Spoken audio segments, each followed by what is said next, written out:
First intending with Foz, Chicago Bears in the mix. Rapping about football, no room for politics. From the Windy City, we bring the fire. This podcast hot, raising the bar higher. Touchdown after touchdown, we never settle for less. Breaking it down with Foz, we always bring our best. First and 10 with Foz, dancing the crowd, cheering loud and proud. Our spirits never bow. We rep that navy, blue and orange, no room for doubt. Chicago Bears legendary, no team can knock us out. When I'm in Chicago, always a vibe. Analyzing plays, stats on full display. Hitting hard like a linebacker, making our way. Foz leading the charge, taking us to the top. Chicago Bears legacy, we can never stop. What's up, everyone? Season 1 of the 2025 season is here. Maxwell, how are we doing tonight, sir? We got 48 hours, and we got NFL football. Let's go! Let's go, baby. Let's go.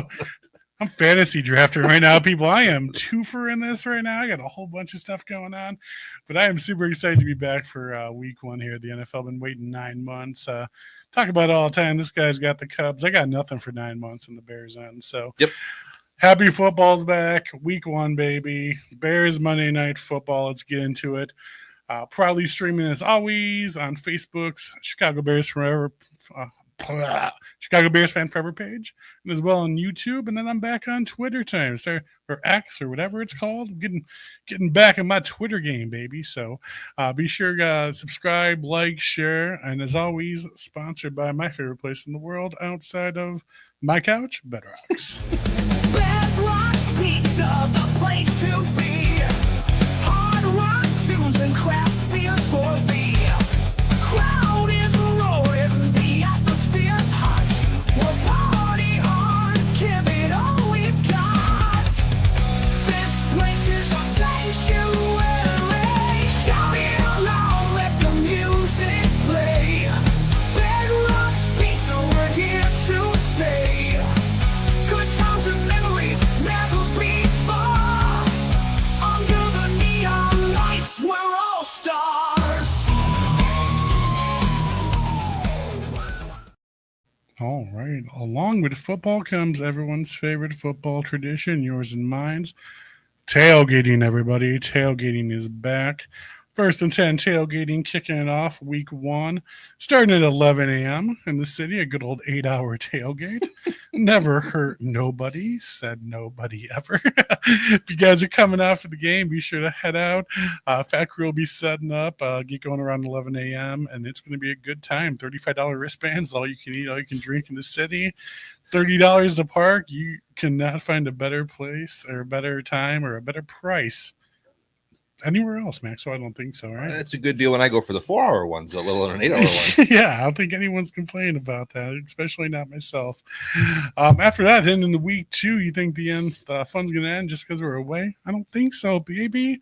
Fat is tailgating and heading out to Detroit to hang out with the Blue Crew, the Tub Gators, DJ Vinny, the Uberman tailgate, all the good times. So we'll be setting out in Detroit for week 2 with the Lions. So all you travel and Bears fans, be sure to hit us up if you have any questions. We'll be traveling out there, and we also already have our Veterans tailgate plan versus the Raiders. Billy, the defense guy, and his wife Janelle always do a great event hosting veterans at their family's hall out in Chicago. So be sure to check that out and come out and support the veterans. Feed your veterans, man. Feed them truth, baby. Yeah. All right, some Bears news since the last time we talked, dude. Cornerback Terrell Smith is out for the season. I think that's the number one thing that hits me the most this offseason. I will talk about cuts and stuff like that, but what's your thoughts about us losing Terrell Smith, especially everything going on with Jalen Johnson? That's just where I was going to go. With I heard him talk today, and he didn't sound for sure he's going to play this week. So that's a big blow. He could be a starter on a lot of teams. Not 100%. Yes, you're going to be relying on Tyreek Stevenson, and if Jalen's not ready to go, hopefully we'll be. We got 6 days. Maybe that extra day is a bigger deal on the good side than we thought it was. Dude, 100%, man, 100%. I'm concerned. I mean, I think everyone's going to come out and do the best they can do, but I think Terrell Smith was definitely the biggest dagger this offseason.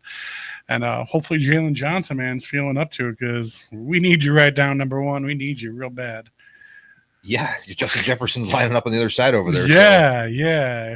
And especially, I mean, you hate to say it, Tyreek Stevenson's last season, and I'm going to talk about his attitude more than his ability and his skill, but hopefully he has a different mindset and a different personality coming out this year than what we saw last year, the Commanders game, and pretty much the rest of the season from that point. So hopefully he's up to the task because we got some big receivers coming out that we'll talk about later. I mean, thank God Addison's out, but I mean, he's picked up Adam Thielen, he's back, and Justin Jefferson's probably the best wide receiver in the NFL. So no doubt about it. Better get ready there, son. Better get ready there.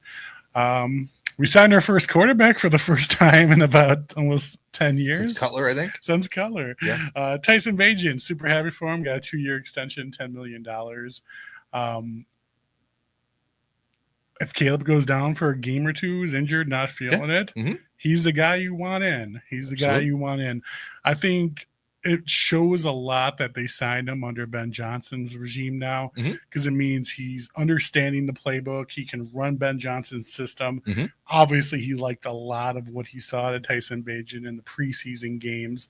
And, dude, that's exactly – it's a system. It's a system. Yeah. Like, the quarterback's obviously a big part. You need skill. You need overall talent. But as far as the system goes, he can come in and manage it in case something happens to Caleb. Obviously, the head coach trusts him. So that's – it's very important to have a good, competent backup quarterback. I mean, Ben Johnson trusts you. I mean, if you want a coach to trust you in all the NFL, Ben Johnson's a pretty good one. And absolutely, such an emotional dude. He got me all teared up when he was talking about his dad. It's a good story. It's a Division II quarterback that was undrafted and signs a 2-year, $10 million extension. It's a great story. It was awesome, man. It was awesome. I'm so happy for him. I know there's so many Tyson Bagent fans out there. You know, quarterback love on the bench in Chicago, man. Everyone loves their second string quarterback. Absolutely. So I know everyone was happy to see that. Fucking Micah Parsons, dude. God damn it. Why, dude? Why? Why did it have to happen? Yeah. And the position the Bears need the most and didn't take care of in the offseason and free agency too. Micah Parsons comes to the Green Bay Packers. Over $100 million contract. Dude, now you got 2 players on the Packers in our division who are making $100 million over. I mean, how are you ever going to build a team when you got those 2 contracts under your salary cap? You got to draft really good. You have to draft really good. Round 1 through 5. At the same time, if Jordan, no different than the Bears or anybody, if your quarterback is the dude and you've got him wrapped up, that takes away 50% of your problem right there. So, yeah, it's what they gave up at first. I saw like that can't be all, but then you saw the amount of money the contract was and what the years are going to be. Well, the first-round picks alone, dude. But, I mean, 2 first-round picks and a washed-up defensive tackle isn't a bad trade for a guy who's, a game wrecker. So, it was more like, oh, well, that's why, because they signed him to this unbelievably ridiculous contract. I get it. I get Bears fans probably like me were like, well, what the hell? Why didn't we get involved? Why didn't we offer 2 first-round picks and a defense tackle? You can't sign everybody. You can't. Sure. At some point, in football, you have to look down the road a little bit, and you're going to eventually pay Caleb Williams if he is your dude. You got to, yes, I'd love to have Micah Parsons in the Bears, but you got to also look at the whole picture, not just, you got to look at the macro. I mean, this is far most not a one-man sport. I mean, Micah Parsons been in Dallas for the last 4 years with talent around him. I mean, and what has Dallas done the last 4 years? I mean, made it to the first round of the playoffs. I mean, dude, one person, especially a defensive person, is not going to win you a championship or take you all the way to the Super Bowl. Agreed. But if you're a good team and you add that guy to a good team, that elevates you to a really good Super Bowl contender. 100%. Dude, it's like the reason we didn't keep Roquan Smith, dude. You're not putting all that money into that one position when there's so many other valuable positions you need to worry about. I don't disagree. Now, I think the Bears could have maybe got something similar to Micah Parsons earlier, end of last year, beginning of this season, or maybe got him before Trey Hendrickson got his contract, and that money started flying around for what they were going to pay these defensive ends now. I mean, I really think the Bears did miss a gap right now, and I'm really going to be upset if we come out Monday night and JJ McCarthy's dancing around the pocket and has all day to throw, dude, because we have pass rush problems, dude. And JJ McCarthy, we don't know how good he is. We're going to talk with our guy Michael Paul tonight, see what he thinks and the Viking fans are thinking. But I mean, even if he's not 100%, dude, if he's going to have all day in the pocket throw him, and we're not going to have him under pressure, you got Justin Jefferson out there. You got Adam Thielen out there. You got Hawkinson as your tight end, man. He's surrounded by talent, dude. So don't give that guy 3 or more seconds to throw the ball because you're going to be in problems. I agree with you. Just to go back, though, why didn't Dallas win anything with him? Because that's a fucking terribly dysfunctional organization run by an idiot owner. Did you see the Netflix series yet? No, I haven't watched it. Dude, watch it. It's a good time, dude. But yes, Jerry Jones is crazy, man. I mean, outside of being Bears fans, a lot of outside perceptions could say the same about us as an organization too. Oh, no doubt. So, I mean, but yeah, dude, I just don't think Micah Parsons is the answer in Green Bay. Like I said, I mean, we're starting off day one, $100 million contract. You know, he's talking about getting injections in his back just to be able to play week one. And I can't imagine that the Packers are 100% happy with the current situation of their new stud star player. Yeah. I don't know what to say there. Yeah, I agree. I'm sure they looked into whatever it was before he was traded. I mean, you go through a pretty rigorous physical, MRI and all that. We'll see. I mean, it's a great ad. I mean, I can't sit here and pretend like it's not. I mean, it's obviously it's only a great ad if it was our ad, but since it's somebody else's ad, especially in FC North, it is a horrible, horrible ad. I know what you're saying. No, we'd all be pigs in shit rolling around if we got Micah Parsons. Yeah, for 2 it'd be other guy. It'd be a trending jersey, Bears jersey right now. No doubt. 100%, man. Just because he went to the Packers, I just don't want him to do well, and I don't wish him any luck in the future. I agree. That being said, I agree. Moving forward, Bears Chiefs game, dude. Undefeated in preseason again, dude. We're keeping that trend alive. We're winning drafts and killing the preseason. Killing the offseason, yeah. Scares me about the trend of that in the past, about what that means for the regular season. But hopefully we don't continue that trend in the regular season. The starters did not impress during that preseason game versus Kansas City, dude. Defense got manhandled around. The defense was really bad by Patrick Mahomes. Yeah. Offense couldn't string together a play until that last drive before halftime. Correct. But I mean, it was bad. It was bad for a while. Yeah, it was bad for a while. It took a while to get going against a first string Chiefs defense where we kind of had our fun party with the third string Buffalo, and it was fun to watch, but that was the third string defense out there. I agree. So with that being said, man, a lot of questions going into week one about what we're expecting to see. And obviously, Ben Johnson ain't throwing the whole kid and caboodle out there in preseason. No. Not everyone's given 2,000,000% like they are going to be during regular season either. So, it was a fun game to watch, though. Tyson Bagent came in and managed it real well. They came back and won the game. It was a fun game-winning touchdown at the end. It was a good time. But, yeah, man, a lot of questions about the Stars right now, which hopefully we are going to find out a week from yesterday. So I'm just glad it's all over. I can't stand the preseason after about the first week, and I'm just ready to go, and I'm happy it's over with. And yeah, Tyson Bagent, some of the backups look good, and some guys flashed for us. Yeah, Luther Burden and a couple other guys, and that's great. I don't care about it anymore at all. Yeah, I mean, you know my thoughts. Right? I talk about it on preseason all the time, man. It's just such a waste. It's a little teaser. Yeah.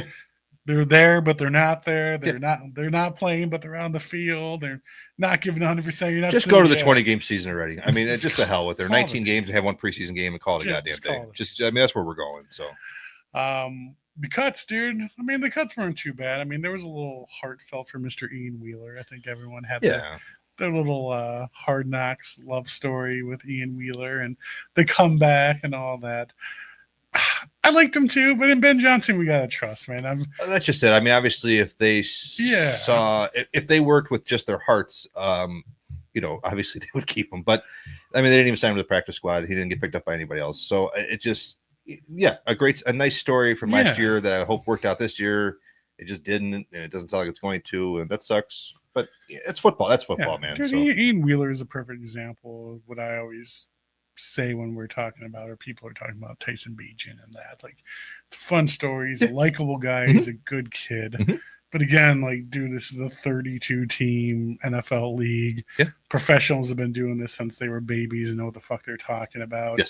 if any of these guys were really the superstars the fans want them to be or think they're going to be or could be out on the field, someone from another team would be all over it trying to trade and pick them up and use them, especially in running back QB position, which are very scarce throughout the NFL nowadays. So likable guys, I'm happy for him. I hope I want to see him succeed, but at the same time, we gotta be realistic. Yeah, I mean, what was he gonna be? I mean, he was gonna play only if the other guys all got hurt or a special teamer. I'm gonna rely on what Ben Johnson thinks, and we'll go from there. 100%, dude, 100%. Well, we're gonna find out this Monday. Before we do, we're gonna bring on one of my buddies. So as we prepare for Monday Night Football season home opener, we welcome one of our opponent's biggest fans, VWO member and all around just a great guy, Sir Riptide, also known as Michael Paul. Woo! Skull! You gotta do the skull chant now. Skull. Skull!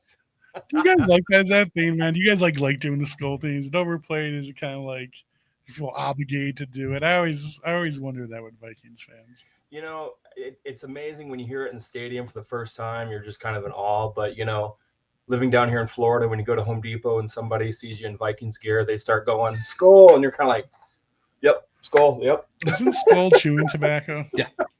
Skull is chewing tobacco. That's what I know. And vodka. And vodka. You're right. 100%. So, Michael Paul, Mr. Sir Riptide, why don't we talk about your character, my friend? You have a pretty elaborate dress-up character. Why don't you go into how you kind of came up with the name Sir Riptide and just how everything kind of got put together? How'd you go from that normal dude having a beer watching the game on TV to being the dress-up guy going out to the tailgates and partying at the stadium? Well, you know, just like with a lot of the other super fans out there, you know, outfits and personas all get modified over time, right? Sure. So with me living in Florida for the last 11 years, I've wanted to kind of incorporate something with Florida, with Vikings, and I was really just kind of stuck. You know, some people wanted me to call myself Flow Rider, and I'm like, no, I can't do that. And, you know, I was just like, you know, I'm always at the beach. I love it. I was like, how about Riptide? And so that kind of stuck with me. And so, you know, I took I think I'm going to call you Flow Rider going forward now, just for the record. So what? I think I'm going to call you Flow Rider going forward now, just for the record. I still have people that do that too. So, you know, every season something changes, something gets added, you know, and then you find out what works, and you just kind of start sticking with it. And, you know, for me, it wasn't until the Brett Favre era in the Vikings that, you know, I went to a Redskins Commanders game, and, you know, Vikings were playing Brett Favre, and I saw this guy coming out of the stadium, and I'm like, and I just had horns on. That's all I had. I had these little foam horns on, and I was like doing pretty good, I thought. And I see this guy coming out with bald head painted, big shoulder pads coming out, and I'm like, I need to watch this guy. They're gonna kill this guy. And, you know, he ended up being Trey Miller, and great guy. Also living down here in Florida. Yes, sir. And, you know, that kind of really got me started looking at, you know, fandom and kind of doing my own thing. So, were you always a Vikings fan, Michael, since young guy, or did you become one down the line? Or, you know, honestly, fins up, weren't you? Those fins were up at one point, weren't they? Right. My dad is a Cowboys fan, so he was trying to get me to be a Cowboys fan. So there might be a couple pictures of me in a star somewhere, but, you know. Oh, I got one too. So come on, the 90s team, we're around the same age. We talk about it all the time. Like, the starter jacket. Yeah, we had the starter jacket, Troy Smith. That was America's team. But, you know, over time, you know, my grandfather lived in Iowa, so, you know, Minnesota was just pretty much just another part of Iowa. And having dated several women from Minnesota in my past and all that stuff and living up there, I just eventually just stuck. Right on. Oh, yeah, man. VWO, my friend, the Vikings World Order. For those of the people listening tonight who don't know about that, don't know what that is, why don't you talk about what the VWO is, what it's about being a member, and then getting knighted and what you must do after you get knighted to be in the VWO. Well, the VWO, the Viking World Order, has been around for quite a while, a lot longer than I have. And being knighted in, you take an oath and you take it serious, to respect and be fan of fans, never give up on your team and respect other people with service, integrity, and respect as SIR, sir, as the first part of the name. So Love it. we take that very seriously. We go out through the year, even in the off season, and do charity work, even during the season, right before like home opener for certain games. We'll go out and raise money for children's hospitals, anything like that. And even people like myself that are away, living in Florida, California, or wherever, the charities doesn't stop. So we try to make sure that we do that year round, and we just try to be as good of people as we can. Don't you have to get a tattoo after you get knighted? I thought you had to get branded somewhere. Is that a fable? They don't do a spray paint can to the back. Huh? You don't get branded like in Yellowstone. They just got the hot iron. They come and get you. Is that not true? I thought you had to. I don't know if you can see mine. I don't know. I should have worn my other shirt, but yeah, mine's up here. Well, that's see. They do get branded, Mike. I thought they rip your shirt off your back and spray paint VWO on your back. Well, the design is up to you. You just have to make sure you get the letters or initials VWO on there. Okay, yeah, somewhere, right? You got to get it done. You got to get. You can get 1 year is what I was told. Oh, that's cool. 1 year from the time. Yep, you've got like a 1 year kind of watch level, where people kind of watch you and make sure that you're going to be a good fit, and you're going to make sure that they're a good fit, make sure you're a good fit, things like that. So 1 year interview, basically. So cool, man. I love it. So very cool tailgate at a very cool new stadium, man. US Bank Stadium is one of the top rated stadiums in the country. And obviously, that it was designed by the Bears' current president, Kevin Warren. So being a Vikings fan, going to US Bank Stadium and being a part of a stadium that is built by Kevin Warren, what would you say are some of the best things that you love about the stadium, or maybe some things you would possibly change about it? I absolutely love the stadium, and I know that there's still a lot of Vikings fans out there that don't, but I like it because. So what's the reasons, even if they're not your own personal opinions, like what's some of the popular, unpopular opinions? Not the old dome. Basically, change. Right. I don't like it. Some people just wanted an old stadium, wanted to be outdoors, wanted to go back to snow, that kind of thing. But then when you get inside, you realize it's a comfortable 69 degrees. Yep. Forget all about that. Yeah, that Minneapolis tailgate in December can be a little rough. I want to go into a December football game and take my jacket off. That sounds absolutely amazing. Call me crazy. But yeah, I think the Bears' current stadium is supposed to be a open, closed, deciding factor of what we want to do with it. It's kind of what's in the game plan for right now as far as everything they disclosed so far. So interested to see what Mr. Warren did, but he built US Bank, man, and it's top 5 in the NFL rankings of every stadium that I ever see a ranking of a stadium. So it's gorgeous. I mean, it's one of the only stadiums, I think the only stadium that snows. Yeah. Great food. I can't explain it. It's an amazing experience. Were you ever at the old dome? Yeah. This just completely blows it out of the water. Yeah, in my opinion, absolutely. But it looks amazing every time I've seen anything from it. Yeah, like sometimes like the shadows from the architecture and everything, like the way it hits the field and everything, dude, it's very cool, man. And I heard like the sound from the horn, like the skull horn is supposed to be like super loud, super crazy, like as far as like the echo throughout the stadium, like it rings and like vibrates the entire place. Is that you correct? Feel it in your chest? Absolutely. That's awesome. Hopefully we can get some loud bear downs, Maxwell. So being a traveling fan, being from Florida, going around the different game scenes of that nature, what would you probably say your best away experience was at a different stadium? And then to counter that, what was your worst experience at a different stadium? Oh, man. Honestly, some of the best experiences that I had, I think it's probably tied for 2. One is Chicago. And We the other rock, one it's is true. Kansas City. Strictly from a tailgating point of view, from just being out there and experiencing that aspect. Sure. Not the team, just everything else. Yeah, no, of course, of course. Oh, trust me, we mostly agree with you a lot of the Yeah, time. yeah. And you can just Kansas Football is City. just the bonus on top, my friend. Yeah.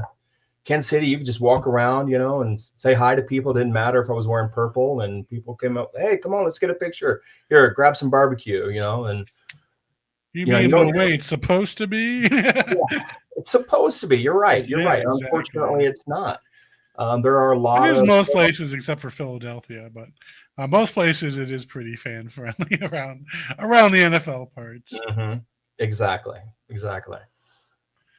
So what's some of your traditions on game day? You have a tradition, obviously. You got the get up, you got the set up, things of that nature. Is there anything else like you got to do that day? You wake up that morning, like anything on the docket? It's like it's game day. This is what I do. My game day always wakes up. I have to wake up really early because you've seen my face paint. Yeah, dude. It's elaborate, man. Just the paint itself takes me about an hour and 15 to an hour and a half. Yeah, I saw you tonight. I was like, who is this white man coming on my show tonight? My wife asked me, are you going to paint up? I'm like, I don't have time. Definitely not, my friend. So, but it takes, a good 2.5 hours to get fully ready. And then, Yeah, dude, it's elaborate, man. You're like 3 monsters deep. And you're ready to do some fireball. You're like at 5 a.m. You're like, let's go, let's do this. Woo! Little beads of sweat coming down your forehead, all jacked up. 4 a.m. It's time to go, baby. It's time to go. I love it, man. I love it. You just put on your favorite music. You just go, and that's it. Hell yeah, man. Hell yeah. I love it, man. It's the absolute best. Let's start talking about some fun stuff. Let's start talking about the players, the game. We got a fun game coming up. Home opener, Monday Night Football, a league game. Mm-hmm. You guys are coming off the season, man. I mean, Sam Darnold, right? Yeah. I was talking to him a little bit before in the background, before the show started, man. Like, just how weird was last season being a Vikings fan and the expectations with Kirk Cousins being gone. Then you draft J.J. McCarthy, and then he gets injured right away. And then you got Sam Darnold come in. It's like, obviously, as a Vikings fan, you're like, this year is fucked. Like, season's over with. And then you guys come out and win 14 games, man. Like, just tell me about like the feeling of that Cinderella season last year. I can't even explain it. It was epic. Going into the last game of the season, and you're like, okay, what spot are we getting in the playoffs? I mean, that was unheard of. Both us and the Lions. And first half of the game, I thought we were doing pretty good until like, there we go. There's the Vikings. I know. Now they're coming out. Okay. The Vikings playoff. This was a whole setup for the whole season just for this moment. So, but I mean, it's amazing. I mean, you ask any Viking fan, they're used to this. They're used to the whole building, and then just kind of just waiting. You're waiting for that drop. You're waiting for that something to happen. But Maxwell has a really good relationship with his uncle and the Vikings. No, we don't talk at all. We always love hearing about that. Well, no, I have the crying Jordan meme lined up every year, ready for his Facebook as soon as the first round playoff game is for the Vikings, just ready to post it. But with that said, I think the difference is you do have one hell of a head coach up in Minnesota there that he's the best. Took Sam Darnold off the trash heap and turned him into a great player. And I mean, just how good is Kevin O'Connell? He's the best. I love KC. I think he's absolutely well-rounded, and coming from his experience as a quarterback, I mean, it's really been influential, I think, to our guys, to Darnold, to our JJ in the offseason, and just really being able to chance to work with them. And now with Carson Wentz there, I'm excited to see what's going to happen. How has McCarthy looked this preseason? I haven't really followed much Vikings stuff this preseason. It's good. I think he looked pretty good. I think he's a little shaky still, just being new with that experience. Overall, though, I think it looks pretty good. I think he knows where to throw. I think he understands the quickness and need to not necessarily get rid of the ball, but to throw it with a little bit more precision and accuracy. So I'm excited to see what he can do. I like the statistics on Monday Night Football and rookie quarterbacks starting away, though. So, I mean, we got that going for us here in Chicago. But no, and overall, he doesn't look bad. He had a good preseason. Not really sure what he's going to turn out to be. You know, he got a lot of slack in college. You know, the Michigan State quarterback guy, his size, things of that nature. But yeah, man, I mean, if anyone's going to bring anything out of him, Kevin O'Connell is, dude. So you guys definitely got that going for you. I think one of the biggest shockers that I followed this off season was you guys getting rid of your captain, Harrison Phillips. What was that all about, man? I know that sounded kind of like a shockwave out through all the Vikings fans, one of the fan favorites, and only got a couple draft picks for him. Like, what was the details about that? I really didn't get too much of the behind the scenes details, but I did see a lot of pissed off, upset Vikings fans about it. I was absolutely adored him. I think he did an amazing job for us on and off the field. I was absolutely sad to see him go. I mean, for the amount of money that we got for him and the picks, I honestly, I'm still kind of wondering why that happened. Yeah. They haven't like disclosed anything, because I think like a lot of fans right now are right now. What the fuck is going on? And I don't think there's really a clear, defined reason why it happened. Well, that sucks, man. You see a captain go like that, and like you're not going to tell on your fans like why or what's going on. Yeah, I mean, thought that was a little messed up. Absolutely, and it's sad to see him go. But I mean, Jets picked up a really good guy. Yeah, dude, so. for sure, and he's protecting one of our old fan favorites, Mr. Justin Fields over there. So good old NFC North falling point with the Jets this year. So then shortly after that, dude, Jordan Addison's out for PEDS, man. What was kind of the reaction from the Vikings fans for that? I mean, I know Jordan Addison's kind of a love, obviously number 2 wide receiver out there in Minnesota. Yeah, you know, it's understandable. You know, he's young, and you just kind of want to say, okay, hopefully this was that teaching, defining moment for you, saying, okay, you know, let's get it together. You know, you can't afford to be doing this, especially if you want, you know, further progress in your career here or anywhere really. So, but after 3 weeks, I mean, he's going to be coming back. You know, we've got Thielen, you know, we've got Jefferson, of course, we've got Naylor. So, I mean, we've got an arsenal for JJ to use. So, dude, how was that feeling with Adam Thielen coming back? The hometown Vikings boy. Like I know everyone was going crazy on social media about it. Everyone's dusting out their old Thielen jerseys. Oh my gosh, I know, everybody. And last weekend, you know, it's funny because I was cleaning up this room in here and I came across an old Thielen poster. I'm like, oh, it's a sign. Let me get the dust off this phone. He's still alive? Oh, that's absolutely awesome. I love when the old players come home, especially right before retirement and everything. Oh, yeah. That's what he did. Before he came home to retire a Viking, I think it's pretty cool. Yeah. So what's your thoughts about this game? I mean, realistically, if you were going to go statistical standpoint, not fanboy, I mean, the Bears offense versus the Vikings defense. What do the Bears have to worry about on Vikings defense this year, my friend? I like your answer so far. Good. Absolutely nothing. You know what? Yes. I think we have been working together for quite a while now on the defense, and I think we know what's working, what isn't, for our defense. And for the two biggest things that I have for the Bears questioning is, you know, of course, with your new head coach and your defensive coordinator. So we're kind of like, well, what's going to happen? How is this going to play out? Because you've got 2 stellar guys in that position.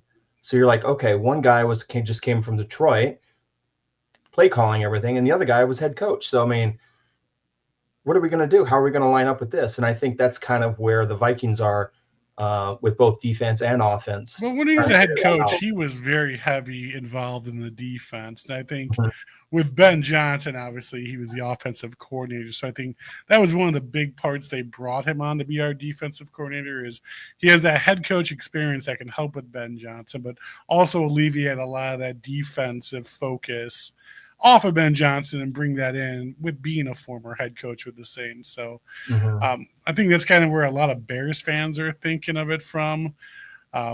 as far as our defensive coordinator goes, I mean, I'm more worried about our defensive players right now. I mean, me and Maxwell were talking about a little bit our pass rush. Like, we're missing that defensive end. We're missing that pressure up front. We don't want to see J.J. McCarthy get comfortable in the pocket, especially with weapons like Hockerson and Thielen and the best wide receiver in the NFL, Justin Jefferson, around them. So those are the things I'm more concerned about. It on top of Jalen Johnson still being injured and us losing Terrell Smith, our other cornerback, this year. So now you have Tyreek Stevenson going out there with some pretty big shoes to fill in the spotlight on Monday Night Football. And yeah, that's where my biggest questions lie pretty much with the defense. What about you, Maxwell? He's going to blitz more, Dennis Allen, than you've seen from any Bears defensive coordinator in a while. So I think they're going to run as much as they can at J.J. McCarthy to make him as uncomfortable as possible. It's going to look a little different than it has in Bears games past against the Vikings, I hope. So, dude, so do I, man. I mean, really need Billings to pick it up. Really need Dexter Sr. to pick it up. Jarrett, I mean, yeah. I mean, you just got named a captain. Like, come on, my captain earned that patch now. And then, dude, Montez Sweat needs to step up, dude. He had a quiet year last year. I know he was battling a little injury, but he's our one big defensive end. You got a nice contract, dude. Like, shed that double team, work something out, man. Switch it up on the line, do something. So, if we don't get any pressure on JJ, I think that's where the Bears are going to have one of the biggest problems. What about you guys on offense? I mean, how are you feeling about your run game right now? As far as, are you worried about the Bears getting after J.J. McCarthy, coming at him, putting him under pressure? I'm only worried about it because I think he's just, he's new. This is going to be his debut. We need to see what he actually can do in and out of the pocket. So in that aspect, I'm worried about it. But, I mean, if he just gets that second to hand it off to Aaron Jones, or can get that, quick 10-15 out to Thielen or whatnot, and just do that, I think we'll be okay. But again, a new defensive guy is in town. Everyone knows that we're, where our weakness is and defense. And, well. See, I don't think it's being talked enough. The battle of the minds. Ben Johnson versus Kevin O'Connell, man. I mean, these are some elaborate play call young dudes who have a new, fresh NFL view of everything. They take chances. They're very theological in how they coach. And I'm really interested to see how they're going to call plays against each other, being two of the top named coaches in the NFL right now. So definitely going to be interesting. That's for sure, my friend. But again, always just hoping for a good game, I'm not going to lie to you in the preseason. I definitely want the Bears to win. This is the regular season now. And I know you want Minnesota to win. So we're not even going to try and do the guess the score or any crap like that. But definitely wish you and the Vikings the best of luck this year, man. Like I said, we're division rivals, but we're fans of fans. So I always love when we play the Vikings and there's always an opportunity to travel and you guys come to us, we go to you. We always have a fun time in the division and we always keep it classy when we play each other. And I think that's the most important part out there nowadays. So absolutely. Well, Mike, I appreciate you coming on the show, Sir Riptide. You're an awesome fan, man. Keep doing what you're doing. Ton of fun seeing you as always. And then we will see you again down the line, sir. Thank you. May I say one more thing real quick? Of course you can, always. Please. So I just want to quickly throw it out there. A few of us have started another tailgate group. Okay, cool. Life Minnesota. Let's hear about it. You may or may not have heard of us, so check us out on Facebook. There's about 7 of us. Thor and Josie Jensen's are Brian and Martha Foss, Donnie Cole, Bears fans, by the way, and Sarah. So the 7 of us have formed a new group, tailgate group, and Facebook and everything else. So come check us out. Take a look at us on Facebook. And what's the name of the group again, sir? Crew Life Minnesota. Crew Life Minnesota. I love it, my friend. I love it. I will for sure check it out, dude, and I'll be sure to throw it up on the page too. Tonight's episode, so everyone can check you out, my friend. Appreciate it. Thanks, guys. All right. Thanks, yo, good night, man. Good luck on on Monday, sir. Enjoy football back this week. You too, guys. All right, boss. Have a good night. All right, Maxwell. We're getting back in the football groove, dude. So Thursday night football is back. Who's playing this Thursday? Cowboys Eagles. Cowboys Eagles. Nice. Yep. Definitely gonna throw some money on the Eagles, I think. Oh, definitely. Yeah. Me and Maxwell will be slugging back some Oktoberfest in the nice, cool weather, watching some football the way life's supposed to be. And Friday night game this week too. And a Friday, stop it, too. You're right. It is a Friday night game. Yep. 3-day weekend, 4-day work week, coming from a 3-day weekend right into football. Into a 3-day football weekend. Doesn't get any better, people. Doesn't get any better, people. The Bears game, just to finish up talking about the Bears game. We talked about the pass rush. I'm worried about that. As far as offense goes, I really think this Monday night, we need to establish the run game, dude. Absolutely. DeAndre Swift needs to earn his colors, dude. That offensive line needs to show that they can block, and we just can't rely on Caleb to be passing every down. So the best weapon for a quarterback is his run game. Yes, exactly, dude. You need to be able to do play action, motion, keep the defense on their toes, and establish that run game. So I'm really hoping with our new Joe Thuney tuned up offensive line, we see that run game be a little bit more explosive. I want to see Caleb protect the football, man. Not protect it as much as he did last year to take 65 sacks, but don't get stupid. Don't get reckless. Don't try to force that play when you don't have to. Throw it away. Don't hold on to it too long, which has been one of his biggest problems the last couple of years now. And even in the preseason, he was holding on to it too long. So hopefully worked out those bugs. And last but not least, man, play action and utilize Colston Loveland and Cole Kmet. Use those big 2 tight ends, man. Have as many sets out there in offense with those guys both out there to where if they're blitzing, who am I going to dump it off to real fast? Because they're 2 fucking great options, along with DeAndre Swift in the backfield. So really hoping to see a lot of that going into this. I think that's guaranteed. It better be, dude. It better be. Especially since we picked them with their number 1 overall pick. That better be part of the game plan. But just excited Bears football's back. Excited football's back in general. Yep. Love watching games. Love talking to you guys and doing the podcast. Next Tuesday, we'll be breaking down the Monday night matchup. From the Vikings getting into week 2 versus another division battle away with the Lions game. Next week, we'll have another Bears super fan. Big Keith Kinsler is coming on the show. If you guys know Big Keith, you know who I'm talking about. He's the gentle giant. As always, guys, thanks everyone for tuning in. Appreciate you guys watching, commenting, sharing the show, liking, subscribing, all that fun stuff. Football season's back, guys, so make sure to get out and enjoy it this weekend and have some fun. Bears Monday night. All right, guys, have a great night, and we'll talk to you next week. Bear down, baby. Bears. Thank you, and go Bears! Bear down! In the city of the Bears, where legends are born, Foz and the crew, they break the norm.